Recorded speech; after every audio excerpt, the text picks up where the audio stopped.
প্রতিশ্রুতি আমি বাংলাদেশের মানুষের সামনে আমাদের দলের পক্ষ থেকে দিয়েছিলাম যে বিশেষ করে যে সকল অঞ্চল, উত্তর অঞ্চল সহ টাঙ্গাইল সহ বাংলাদেশের যে সকল অঞ্চল কৃষি নির্ভরশীল এলাকা, সেই সকল অঞ্চলে আমরা যেমন কৃষক ভাইদের পাশে দাঁড়ানোর চেষ্টা করব, কৃষক বোনদের পাশে দাঁড়ানোর চেষ্টা করব, আমরা যেরকম কৃষিকে সহায়তা দেওয়ার চেষ্টা করব, একই সাথে আমাদের চেষ্টা থাকবে যে শুধু কৃষি পণ্য উৎপাদন করলেই হলো না, সেই সকল অঞ্চলে কিভাবে কৃষি পণ্যের সাথে সম্পর্কিত যে সকল কলকারখানা আছে সেগুলিও যাতে প্রতিষ্ঠিত করা যায়, যাতে কৃষক তার পণ্যের মূল্য আরো বেশি পেতে পারে, যাতে করে আমাদের কৃষিজাত পণ্য এগুলো যাতে বিদেশে আমরা রপ্তানি করতে পারি, সেই জন্য আমরা পদক্ষেপ গ্রহণ করব। এবং আপনারা নিশ্চয়ই অনেকেই, সকলের নামে অনেকেই পত্র পত্রিকায় দেখেছেন, গতকাল খবরে দেখেছেন যে আমি গতকাল বাংলাদেশের যে সকল ব্যবসায়ী এই কৃষিজাত পণ্যের ব্যবসার সাথে সম্পর্কিত, যাদের এরকম কৃষিজাত পণ্যের কলকারখানা আছে, তাদের সাথে বসলাম। প্রায় 4 ঘন্টা আমি তাদের সাথে বসেছি, তাদের সমস্যার কথা শুনেছি এবং অনেকগুলো সমাধানের চেষ্টা আমরা সরকারের পক্ষ থেকে আমরা চেষ্টা করেছি যে তাদের সমস্যার সমাধান, যাতে করে তারা আরো বেশি বিনিয়োগ করতে পারে, আরো বেশি মানুষকে সম্পর্কিত করতে পারে, আরো বেশি কৃষি পণ্য কৃষক ভাইদের কাছ থেকে কিনতে পারে এবং সেই সকল পণ্যকে ফিনিশ করার মাধ্যমে তারা বিদেশে রপ্তানি করতে পারে। তাতে করে একদিকে যেমন কৃষক ভাইদের সুবিধা হবে, একইভাবে দেশের জন্য আমরা মূল্যবান বৈদেশিক মুদ্রা পর্যন্ত আমরা অর্জন করতে সক্ষম হব। প্রিয় ভাই বোনেরা, প্রিয় কৃষক ভাইরা, কৃষক বোনরা, আমরা জানি কৃষক ভাই বোনদের আরেকটি বিশাল সমস্যা রয়েছে, সেটি হচ্ছে অনেক কৃষক ভাই বোন ফসল উৎপাদন করে, অনেক ফসল আছে, যেমন এইখানে টাঙ্গাইলের আনারস বিখ্যাত, এই আনারস প্রচুর ফলে।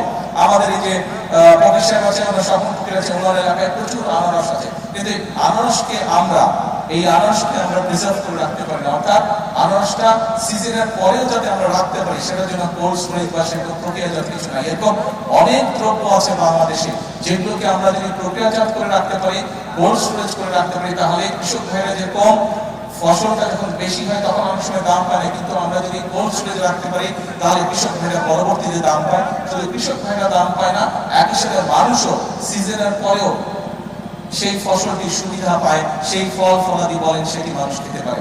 সেই জন্য এর ভিতরে আমরা বিদেশিদের সাথেও কথা বলেছি, বিভিন্ন দেশ উৎসাহী ইন্টারেস্টেড এই বিষয়ে আমাদেরকে সহযোগিতা করার জন্য। বাংলাদেশের অনেক ব্যবসায়ীরা তারা উৎসাহিত এই বিষয়ে পদক্ষেপ গ্রহণ করার জন্য। আপনাদের নির্বাচিত বিএনপি সরকারও এই ব্যাপারে আমরা পদক্ষেপ গ্রহণ করছি, এ ব্যাপারে ইনশাআল্লাহ কাজ করছি। আমরা চেষ্টা করছি বিভিন্ন জায়গায়, যে সকল জায়গায় ফসল নষ্ট হয়ে যায় কোল্ড স্টোরেজ হবে, সেখানে ধীরে ধীরে আমরা কৃষক ভাইদের সুবিধার জন্য আমরা কোল্ড স্টোরেজ তৈরি করবো, যাতে কৃষক ভাইরা তাদের ফসলের মেয়াদ আরো বেশি টাইম পর্যন্ত ধরে রাখতে সক্ষম হয়। প্রিয় ভাই বোনেরা, প্রিয় কৃষক ভাইরা, কিষানী বোনেরা, সকল উপস্থিতবৃন্দ, প্রিয় ভাই বোনেরা, একটি কথা আজকে পরিষ্কার ভাবে আপনাদের সামনে আমি তুলে ধরতে চাই। আমরা যদি সকল পর্যালোচনা করি, আমরা দেখব এই বাংলাদেশে একমাত্র বিএনপি সরকার যতবার এই দেশ পরিচালনার সুযোগ পেয়েছে, বিএনপি সরকার চেষ্টা করছে কৃষক ভাই বোনদের পাশে দাঁড়ানোর জন্য। আপনারা বিএনপির উপরে বিগত নির্বাচনে আস্থা রেখেছেন, ইনশাআল্লাহ এই সরকার আপনাদের সেই আস্থার পূর্ণ মর্যাদা দিবে। আজকের এই অনুষ্ঠানে আমি বলতে চাই, এখন আমাদেরকে দেশ গড়ার সময়।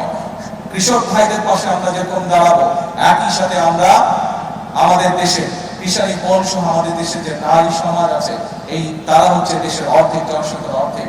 এই নারী সমাজকে যদি আমরা স্বাবলম্বী করে গড়ে তুলতে না পারি, তাহলে এই দেশকে আমরা সামনের দিকে এগিয়ে নিয়ে যেতে পারবো না। এবং সেই কারণে আমরা প্রতিশ্রুতি দিয়েছিলাম যে আমরা যদি সরকার গঠন করতে সক্ষম হই, তাহলে আমরা বাংলাদেশের মা বোনদের জন্য, নারীদের জন্য, আমরা পরিবারের নারী প্রধানের জন্য আমরা ফ্যামিলি কার্ড চালু করব। আল্লাহর রহমতে সেই কাজ ছিল পাইলট প্রজেক্ট, আলহামদুলিল্লাহ আমরা শুরু করতে সক্ষম হয়েছি এবং পর্যায়ক্রমিক ভাবে আগামী 5 বছরের ভিতরে আমরা বাংলাদেশে চেষ্টা করব সকল নারী প্রধান পরিবারের কাছে এই কার্ডের সুবিধা পৌঁছে দেওয়ার জন্য, এই কার্ডটি পৌঁছে দেওয়ার জন্য। অর্থাৎ এই সরকার জনগণের সরকার, এই সরকার কৃষক বলুন, এই সরকার দেশের মা বোনদের কথা বলুন, ইমাম মসজিদের ইমাম খতিব সাহেব সহ অন্যান্য ধর্মীয় যারা গুরু আছেন তাদের কথা বলুন, ছাত্রদের কথা বলুন, শ্রেণী পেশা নির্বিশেষে প্রত্যেকটি মানুষের পাশে দাঁড়ানোর চেষ্টা করবে। আমাদের লক্ষ্য হচ্ছে দেশের উন্নয়ন, আমাদের লক্ষ্য হচ্ছে দেশের মানুষের ভাগ্যের পরিবর্তন। সেজন্যই আমরা বলে থাকি, করব কাজ, করব দেশ। সবার আগে কে? সবার আগে কে? সবার আগে বাংলাদেশ। প্রিয় ভাই বোনেরা, আসুন আমরা এই দেশের প্রত্যেকটি নাগরিক, আমরা রাজনীতি করি বা না করি, আমরা কৃষক হই বা না হই, আমরা ছাত্র হই না হই, আমরা ব্যবসায়ী হই বা না হই, যে মানুষই হয়ে থাকি না কেন, যে পেশার মানুষ হয়ে থাকি না কেন, প্রত্যেকের আমাদের একটি আকাঙ্ক্ষা আছে, নিজের দেশটিকে আমরা ভালো দেখতে চাই, নিজের দেশটিকে আমরা সুন্দর দেখতে চাই। আমরা দেখতে চাই এই দেশের মানুষ নিরাপদে এই দেশে বসবাস করছে, এই দেশের মানুষ, এই দেশের সন্তানেরা এই দেশেই বড় হচ্ছে, স্বাচ্ছন্দ্যে বড় হচ্ছে, খেয়ে পড়ে ব্যবসা বাণিজ্য চাকরি বাকরি করে নিরাপদের সাথে নিরাপত্তার সাথে বড় হচ্ছে। আমাদের লক্ষ্য সেটাই, আমরা সেই লক্ষ্য অর্জন করতে চাই, কিন্তু সেই লক্ষ্য অর্জন করা সম্ভব একমাত্র যদি জনগণের সহযোগিতা থাকে, একমাত্র যদি জনগণের সমর্থন থাকে। সেজন্যই আমরা জনগণকে সাথে নিয়ে চলতে চাই, জনগণকে পাশে রেখে চলতে চাই, জনগণকে সাথে নিয়ে সামনের দিকে বাড়তে চাই, দেশ গঠন করতে চাই।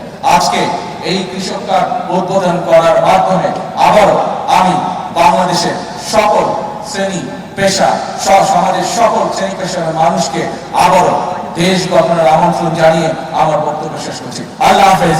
বাংলাদেশ জিন্দাবাদ।